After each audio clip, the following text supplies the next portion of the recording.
Welcome to the final Colloquium, Institute's Colloquium of the year. And before I introduce our wonderful speaker, I'd just like to do the usual housekeeping that the talk will be recorded. The Q&A will not be recorded. So just so you know, the audience will not be visible on the recording. But if it makes you feel better, you can move to the back just to make sure. And we will turn off the recording after the talk has ended. And so we're going to hear our final colloquium talk, then move to Q&A, and then we'll continue the conversations over the wonderful spread that you might have seen outside.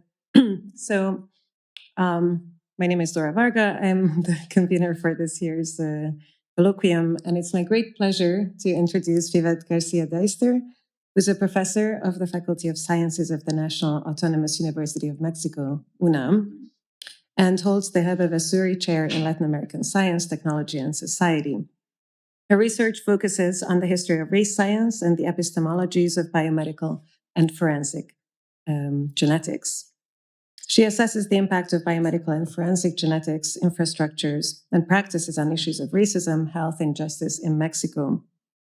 She is part of several international networks, and many of you know her already. And she is also editor-in-chief of the journal Tapuya, Latin American Science, Technology, and Society. And with that, I give the floor to Vivette. Thank you so much. It is my great honor and pleasure to be speaking here at the MPI. Thank you, Dora Vargha, for the invitation. Thank you, MPI, for all the paperwork that needed to be done to get me here. I also want to thank Dora for making me think about another aspect of forensics that I had not been thinking about until I started researching for this talk, which is diplomacy. So let me begin. Historian Rosalind Williams issued a warning in 2021 that crisis was in danger of becoming a dangerous concept. It is a historical marker that may become hazardous through overuse and imposition, she cautioned. The composite term forensic crisis, an element of the ever-expanding crisis talk in Mexico, attempts to qualify the kind of crisis we are referring to, perhaps to distinguish it from the economic and political crises that also afflict us. But to better understand what precisely is implicated in this forensic crisis, we need a more concrete visualization. As of last Wednesday, the official figure of Mexico's National Registry of Missing and Disappeared Persons was 110,850 people. But this is not a fixed measure of the extent of disappearance in Mexico. The figure is adjusted every single day as new cases are filed and take their place in the registry. Those numbers, which some consider to be a gross underestimation of the actual figure, would be shocking in a war-torn dictatorship. But they are produced within a democracy. Nominally democratic Mexico has claimed one of the two largest counts of missing persons in the history of Latin America. The other is Colombia. To make matters worse, the civil movement for our disappeared persons has stated that 52,000 human remains, many of them exhumed from clandestine graves that were located by civilian collectives rather than by authorities, await identification in the country's overflowing forensic services. This situation, in which more than 110,000 people are missing and over 52,000 are held in underserved forensic facilities with a tendency to increase on both counts, has been dubbed Mexico's forensic crisis. Now, to provide an even more concrete visualization of the crisis, consider this comparison. With a capacity for 110,000 spectators, Mexico's Estadio Azteca is the third largest stadium on the American continent. But we would need more than one full Estadio Azteca to fit the number of persons currently listed in Mexico's National Registry of Missing and Disappeared. And we would fill roughly half of that stadium with the human remains currently awaiting identification.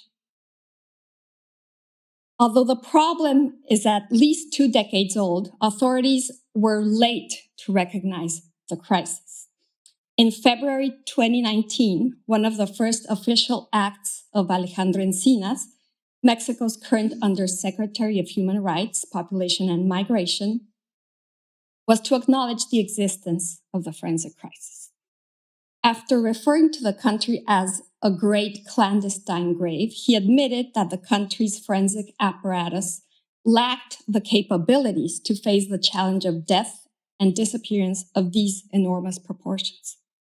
He admitted that the General Prosecutor's Office had, quote, a capacity to identify only 20% of the bodies they receive, while body storage facilities are overcrowded by at least 40%, end quote. Encinas then presented his national strategy against disappearance and the search for missing persons, which included the Extraordinary Mechanism for Forensic Identification, MEIF, as a flagship identification initiative and public policy. Having incorporated the notion of crisis into his vocabulary, in May 2020, during an official act in which he was accompanied by Peter Tempel, the German ambassador to Mexico, Encinas provided the following definition of the crisis. I quote, a forensic crisis is nothing more than a lack of development of institutional capacities to guarantee a fundamental human right, which is the right to identity, end crisis. Tempel seconded Encinas in impeccable Spanish, affirming that, quote, no one can face the forensic crisis in isolation. He reiterated the commitment of the German government to support Mexico in overcoming the forensic crisis. A year later, in October 2021, Encinas once again shared the podium with fellow government official Carla Quintana, seen here in red, still wearing a face mask, the National Search Commissioner, Carla Quintana, that is, the German ambassador, which we see speaking without a mask at the podium, and with Maximilian Merck, the head of the German-supported program to strengthen the rule of law in Mexico. They inaugurated the International Symposium on Human Identification, which brought together government authorities, international forensic specialists, and family search collectives to discuss the technical and political challenges in reducing the human identification backlog. The multidisciplinary team that would coordinate the extraordinary mechanism, which included an international cooperation specialist, was also introduced at this event.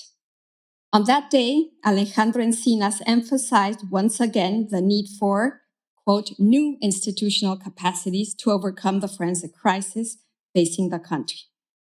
In his participation, Maximilian Merck gave some examples of such capacities. He said, we lack in Mexico a centralized genetic database and mechanisms for the automatic exchange of fingerprints of deceased people with official records that store this information of the population. He continued, we need a technical consensus with clear responsibilities and exchange of information between prosecutors' offices, expert services, and search commissions. This symposium is an opportunity to exchange knowledge and best practices, boost Mexican forensic science, and define concrete steps for international cooperation, he asserted. I find this framing of the forensic crisis as a lack of institutional capacities in a political scenario where a key government official presides over events of national urgency accompanied by a foreign ambassador and a representative of a development agency funded by the German Office of Foreign Affairs to be indicative of the diversity of international actors that are currently playing a role in Mexico's response to the forensic crisis. Indeed, Mexico's extraordinary mechanism for forensic identification, MEIF, which was created in December 2019 as an exceptional intervention backed by the UN's Office of the High Commissioner for Human Rights and the UN Population Fund, provides a case study for analyzing this configuration of international technical cooperation and capacity building in the 21st century. In this talk, I will first clarify the differences between technical assistance and capacity building in the way they are being used. Although sometimes used interchangeably, these concepts have each a specific periodization and imply different strategies and modes of international cooperation for promoting development.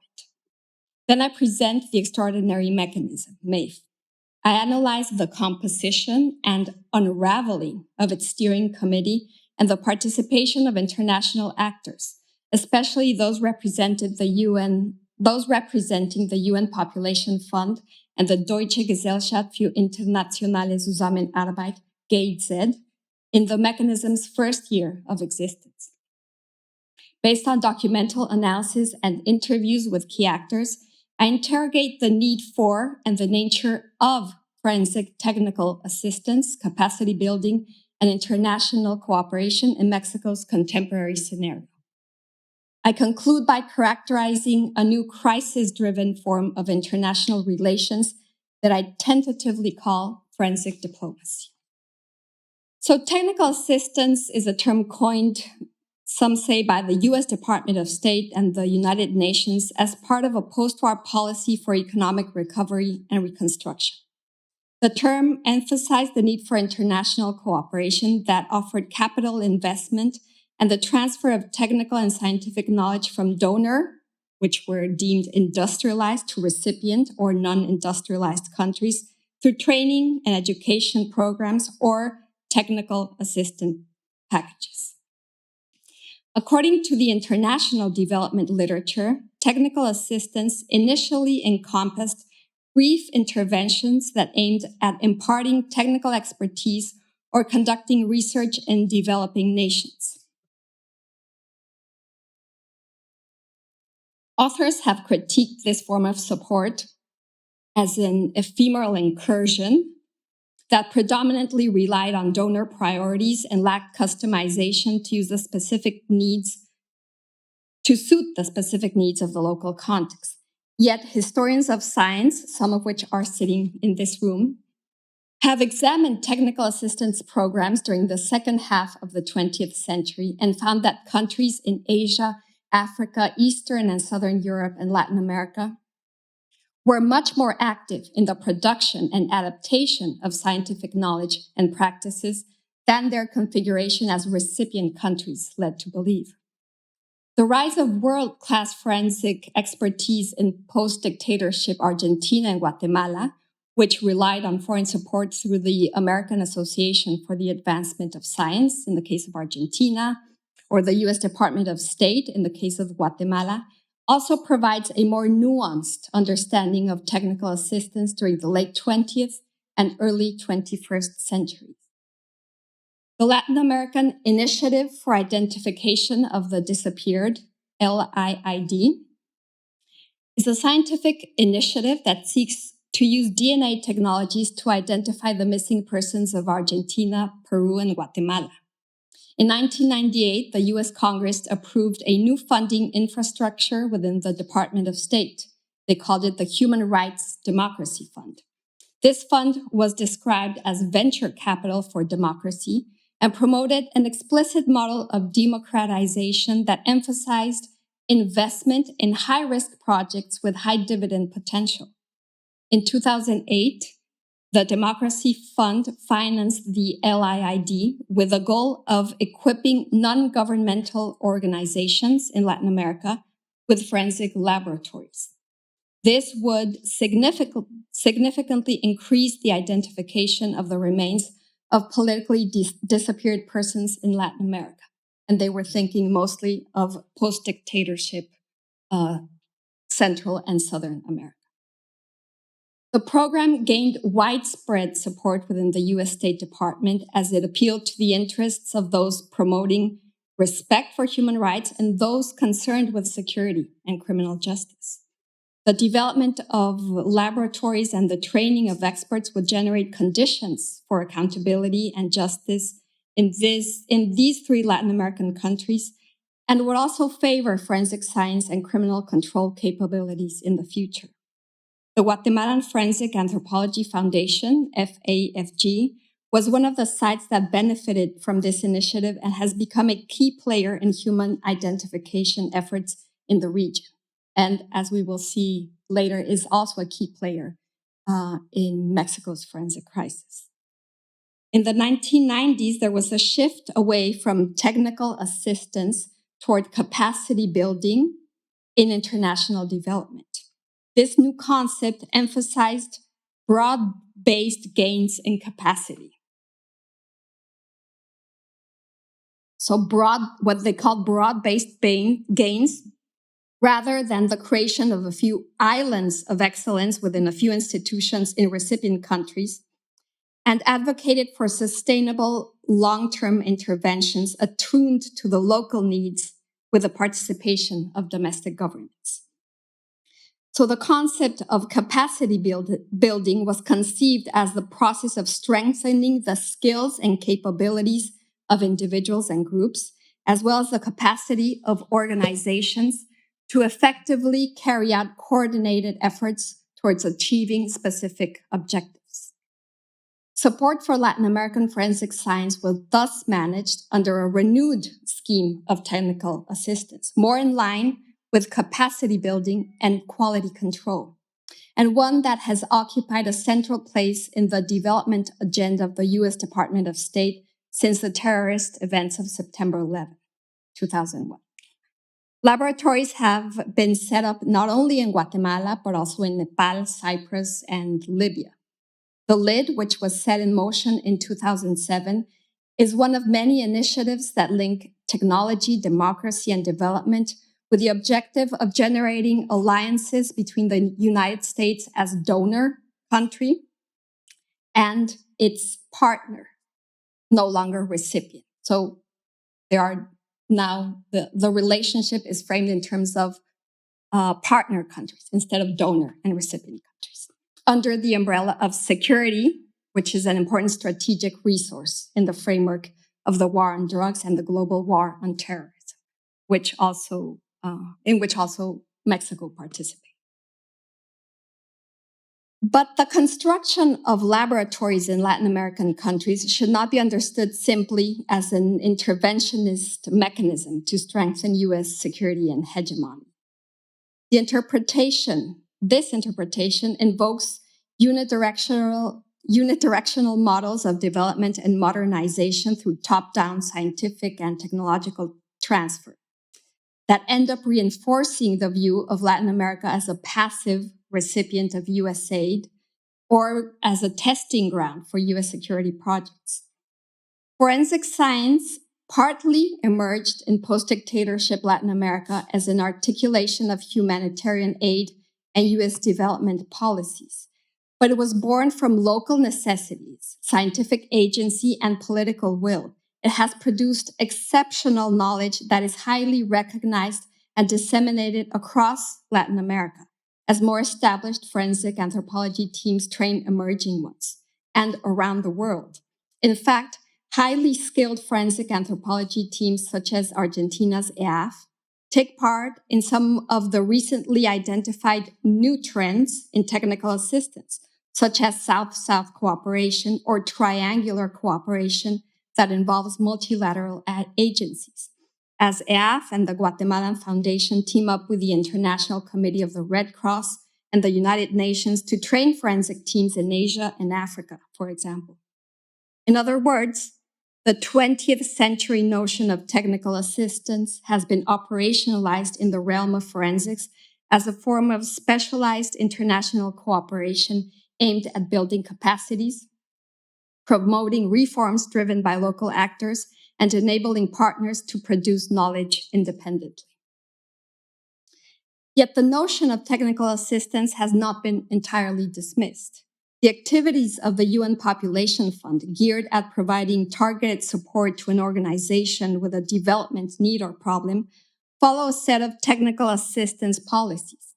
Similarly, the UN's Office of the High Commissioner for Human Rights lists technical cooperation as a critical component of their efforts to promote and protect human rights and the achievement of sustainable development goals. Both organizations have been key supporters of Mexico's extraordinary mechanism, which was created as a governmental response to families of the disappeared and was envisioned as an instrument for urgent capacity building. In this context, the Deutsche Gesellschaft für internationale Zusammenarbeit, GIZ, positioned itself during the first year of the mechanism's operation as a service provider in the field of international cooperation. In the following section, I present the basic organization of the MEIF. I place particular attention to the way that international cooperation was built into the mechanism structure and examine the results of its first years of operation. Accords, collaborative agreements, plans, strategies, meetings, and reunions to further discuss plans, collaborative agreements, and strategies. Ever since organized families of victims presented the Inter-American Commission on Human Rights with a proposal to create the extraordinary mechanism for human identification in May 2019, dozens and dozens of meetings took place. Meetings with the National Search Commission, the Attorney General's Office, the National Conference for the Procurement of Justice, the Undersecretariat of Human Rights, the UN's Office of the High Commissioner for Human Rights, and a score of national and international actors and organisms. The characteristics and attributions of the MEIF were widely discussed. The initial consensus was that such an instrument was required, while the specifics about how it would operate were postponed. This led to a first agreement of creation of the mechanism that was signed by the National Search Commission on December 5, 2019. The agreement was made official by its publication in the Journal of the Federation in March 2020. As the country was entering a global COVID-19 pandemic, the recently created MEIF was tasked with addressing the backlog of unidentified bodies throughout the country, which was estimated, like we said, at 52,000. Another year-long discussion followed about what precisely would the mechanism entail, how it would execute this task, how it would be financed, and what were the profiles of the people who would integrate its coordinating group. One thorny aspect of its existence was the mechanism's lack of legal personality. It wasn't a governmental institution. It was a temporary, perhaps ephemeral measure that, to the eyes of the National Prosecutor's Office, would end up duplicating their functions and sucking up already scarce resources. On the other hand, by admitting the existence of a forensic crisis, the Undersecretary of State and the National Search Commissioner made room for an alternative forensic system capable not only of making public policy about human identification, but also executing it. Implicitly, support for the MEIF also meant pointing to the incompetence of the National Prosecutor's Office to address the forensic crisis. To this end, the MEIF would receive financial support from the federal budget, but its ambiguous legal status complicated the money route. It was agreed that the MEIF be a project managed by the UN Population Fund, an administrative solution that allowed the government to allocate the mechanism a relatively small amount of federal resources, 40 million pesos or $2.2 million for the first year, while at the same time planted the expectation that an additional and ideally larger amount of funding would come from international cooperation. While the arrangement provided a simplified money route, it also created difficulties for the MEIF politically. The National Conference for the Procurement of Justice considered that by subsuming the MEIF to an international organization, the intervention of the Exterior Relations Secretariat was now necessary. So this added one more actor to the mix of high-profile institutions that undermined the alleged technical and administrative autonomy of the MEIF. In March 2021, the UN Population Fund published the call for proposals for the selection of 7 national and foreign experts, 4 in forensic science, 1 in law and human rights, 1 in psychosocial accompaniment, and 1 in international cooperation that would make up the MEIF coordinating group. The GATE-Z contributed to the facilitation and mediation of the process of creation of the extraordinary forensic identification mechanism, as they state in their report. On August 30, 2021, Alejandro Encinas announced the official beginning of the MEIF and introduced the members of its steering committee. Sharon Bisell, which we see in the bottom right corner, an expert in international technical cooperation, and Edgar Ortiz, sitting next to her, is an expert in law and human rights with a long history in and knowledge of forced disappearance in Mexico.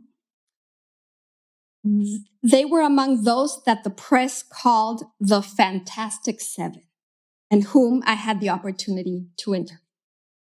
This was an epithet that the group disliked because, as Sharon Bisell says, calling us the Fantastic Seven created visibility, but it did not help much in making concrete identifications. It helped on the political side to create interest in what we were doing. It helped to strengthen political will and convince international cooperation agencies that were already in place, such as USAID and GATE-Z, to support us discursively, even if they did not contribute resources.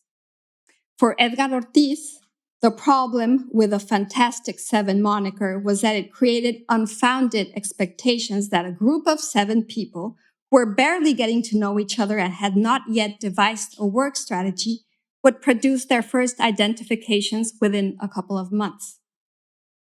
A similar desire was expressed by the Undersecretary on several occasions, which showed his need for early results, commented Ortiz, but also showed that he did not recognize the evidence of the world's identification experiences, that human identification involves long-term processes and never immediate results.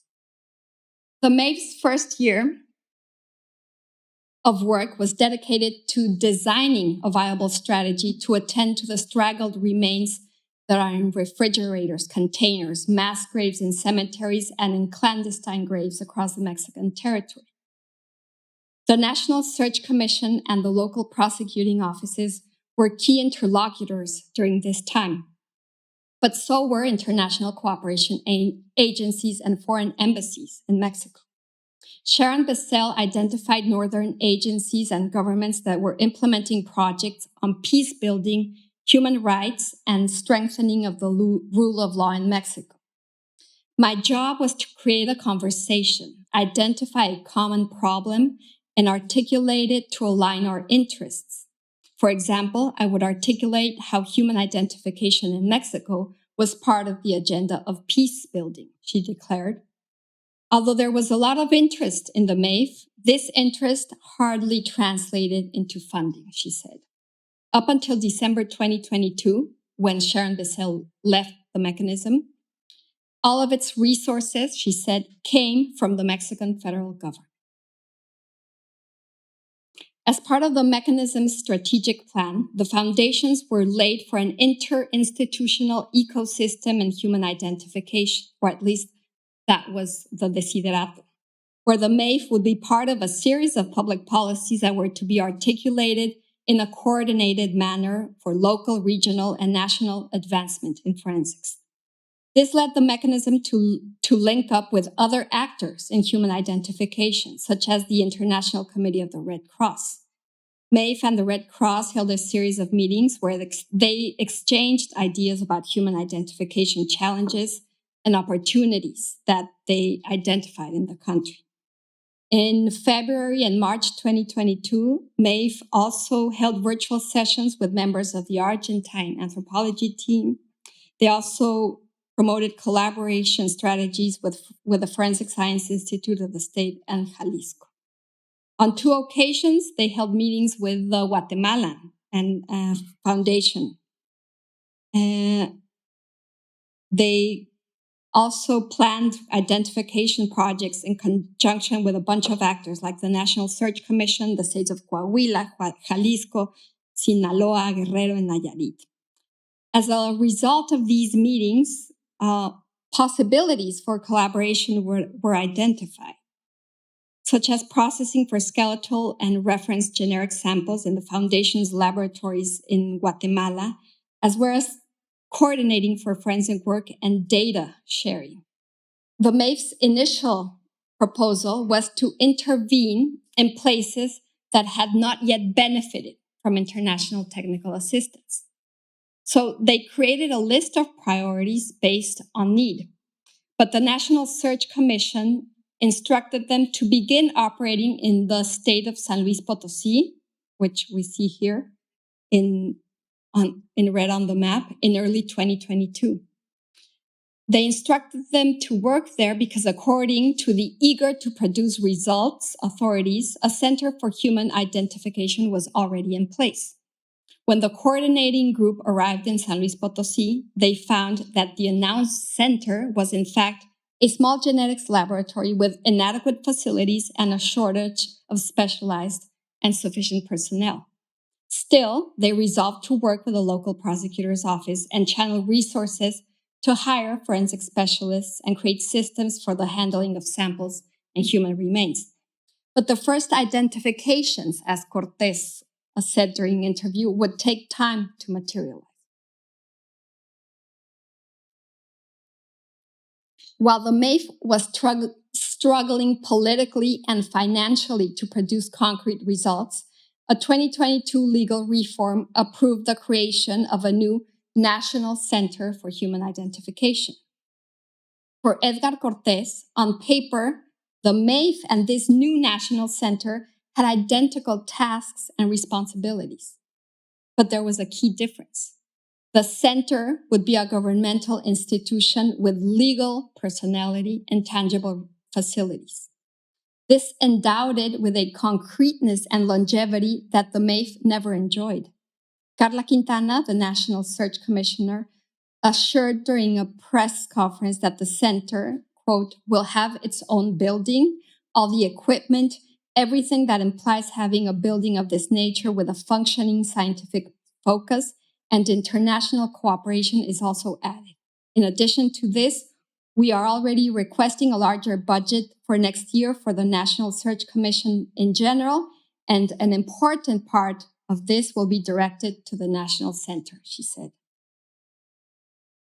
As the MEIF coordinating group inquired about their role and place with this new forensic scheme, international cooperation agencies found in the National Center for Human Identification a worthy recipient of their financial support.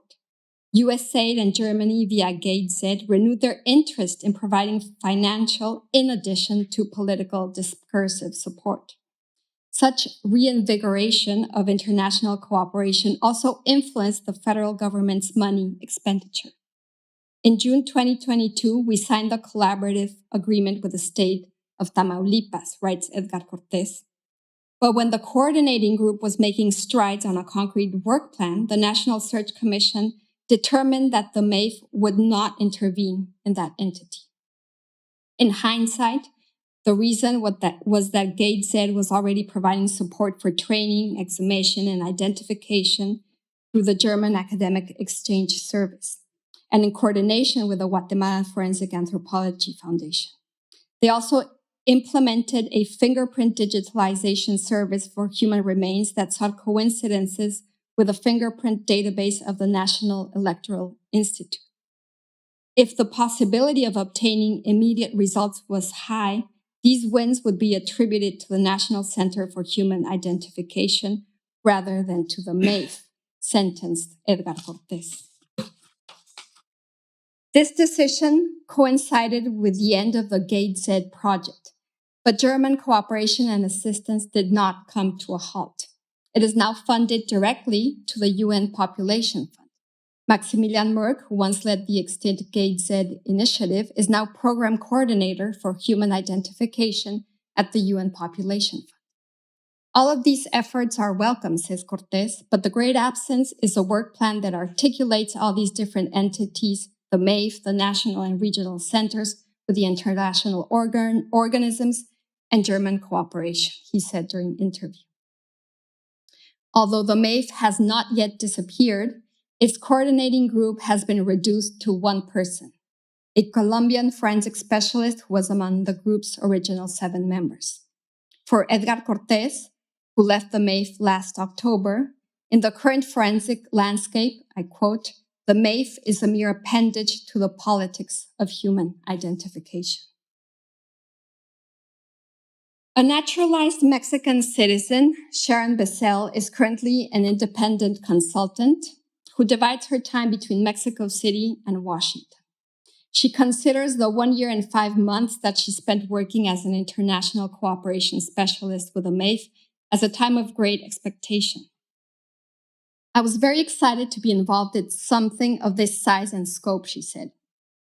There was a possibility of making a wide-ranging intervention that included not only technical, but also social dimensions. For her, the goal of addressing the backlog in human identification in Mexico remains current. Under the guidance of Maximilian Merck, the UN Population Fund might succeed in devising a cooperation strategy that successfully aligns autonomy with political will, infrastructure, economic, and human resources. Max is a person you want to talk to, she insists. Merck and I have exchanged emails in the past, but he answered my request to interview him in his new capacity as program coordinator for human identification last Thursday. "I'd be happy to talk with you next week. Can it be in person at the UN Population Fund office? How about the next Wednesday, 3 p.m.? He wrote. "Obviously, I had to postpone the meeting. I'm right here." I'm seeing him on Monday. In the next and final section, I present a preliminary analysis of the events here described, considering a taxonomy of forensic diplomacy. International relations scholars and historians of science do not agree on how to characterize science diplomacy. As a term, science diplomacy is relatively new, popularized after the Royal Society and the AAAS release of the first theoretical framework for science diplomacy in 2010. It is a fluid concept, and its deployment as an analytic tool is unquestionably a 21st century phenomenon.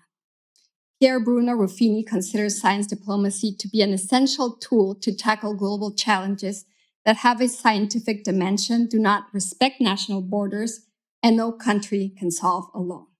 That sounds a lot like the description that Encinas and Patriot Temple were giving of Mexico's forensic crisis. Other scholars argue that it can be both an object of study and a frame of reference for an array of different interactions at the global politics-science interface. It may be a unifying concept, an analytic tool in the study of global affairs. It can also be a heuristic tool to navigate and distinguish between different types of interactions. That's the kind of descriptions that are in the literature. The most common taxonomy, first proposed in the 2010 New Frontiers report of the Royal Society and AAAS, and one that is widely referenced, taught, and adapted in the literature, organizes science diplomacy in these 3 axes or dimensions. Science in diplomacy, which involves informing foreign policy objectives with scientific advice. Diplomacy for science, which means facilitating international science cooperation. And science for diplomacy, which usually means using science cooperation to improve international relations between countries. Vargha Soler emphasizes another important aspect of science diplomacy and its typologies, that most of its intellectual foundations and practical applications have emerged in the global north. Moreover, these descriptions are predicated on the universality of science, its objectivity and ability to address challenges across different contexts. Indeed, by linking objectivity, rigorous methods, and technological determinism with a policy of dignity and human rights, Latin American scientists, in collaboration with American geneticist Clyde Snow and with the support of the AAAES, positioned themselves as world experts in specialized science oriented towards the de-identification of the disappeared in the second half of the 20th century. Under a certain reading, this might perhaps be one of the first forms of science diplomacy to have taken place in Latin America. But I said at the beginning of this talk that 20th century development of forensic science in post-dictatorship Argentina does not easily lend itself to the interpretation of a transferring of technical assistance and scientific advice from the North. It was not unilateral. The science was co-produced, and it was highly contextualized and contingent on local requirements. Similarly, U.S. support for the LID initiative has undoubtedly benefited the region and does not neatly map onto any of these three axes of science diplomacy. And there was a mix of motivations for supporting the creation of forensic labs and the training of experts in Latin America. But Vargha Gual's observation matters if I am to look at the recent policies and practices of Mexico's extraordinary mechanism for forensic identification through the lens of science diplomacy and ascertain how forensic science was incorporated as part of the toolkit for establishing international relations with Mexico. A country with no dictatorship, relentless disappearance, and an ever-growing backlog of unidentified human remains. A country which is also under scrutiny of the Inter-American Commission on Human Rights and several UN organisms. Here, the MEIF was posited as an additional, indeed, extraordinary mechanism that would run parallel to Mexico's ordinary forensic services and coordinate with other initiatives. As we saw, the MEIF tried hard to fulfill its mandate. Sharon Bisell contacted embassies, foundations, and cooperation agencies that recognized the urgency of human identification and offered discursive and political support. But the funds were channeled elsewhere, via GATE-Z to a parallel autonomous project, and later via the UN Population Fund directly to the recently created National Center for Human Identification. The coordinating group, as we heard from Edgar Cortés, was also sensitive to the experience of more veteran groups that had worked contextually with human identification, like GEAF in Argentina or the Guatemalan Foundation. They also valued South-South cooperation and cross-training. The Movement for Our Disappeared in Mexico had documented a project between the Chilean Forensic Medical Service and the medical services of the state of Guerrero. Chilean specialists trained Mexican experts in methods of human identification, while Chilean experts trained in cases of injuries that can be associated with the presence of organized crime. But these strategies for capacity building yield gradual and often case-based results, rather than the more general and faster turnover sought by governmental authorities. One explanation for the unraveling of the MEIF is that it was never considered an operational actor in forensic diplomacy. Without legal personality and without institutional standing, those representing the interests and policies of foreign ministries found in local prosecutors' offices, in state universities and national institutes, more suitable interlocutors for establishing cooperation and more suitable partners for international relations. The following table is inspired by the original taxonomy of science diplomacy. It is more of a thinking tool for me than a conclusive analysis, but it highlights some of the modalities of diplomacy and forensic science that I have detected thus far. I have not addressed the instance of forensic science in diplomacy today, but I do find one possible example of diplomacy for science in the GATE-Z mediated cooperation agreement with the University of Hamburg that provided Mexican prosecutors' offices with portable scanners for faster fingerprint coincidence analysis with a national electoral database. This also reads like an example of a very clearly defined technical assistance intervention with a tangible technology transfer. The academic exchange program tiered towards facilitating genetic analysis and strengthening of forensic genetics program in the University of Guatemala can also tentatively be a case of forensic science for diplomacy, as it spills over from technical assistance to capacity building. Both projects required negotiation with multiple national and foreign actors, both the last two. But none of the actors was the MEIF.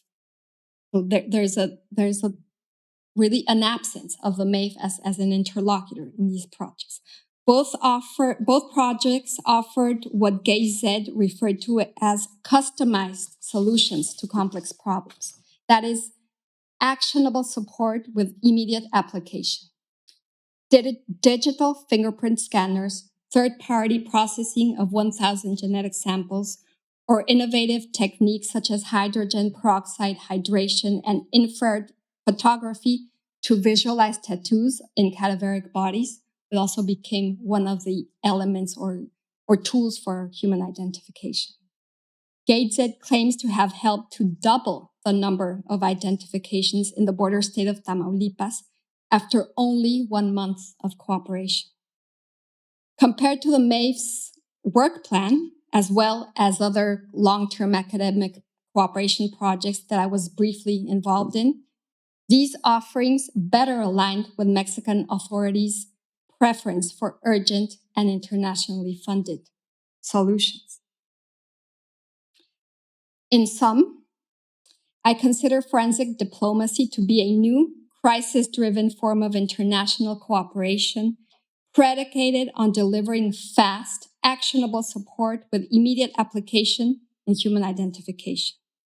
This cooperation may include technical assistance and capacity building, as well as promoting reforms driven by local actors and enabling partners to produce knowledge independently. But the mode of cooperation is urgent. Whether this is sustainable as the forensic crisis spreads out in time and over the 120 years that the UN has estimated it would take to process 52,000 bodies currently awaiting identification is another story. Thank you for your attention.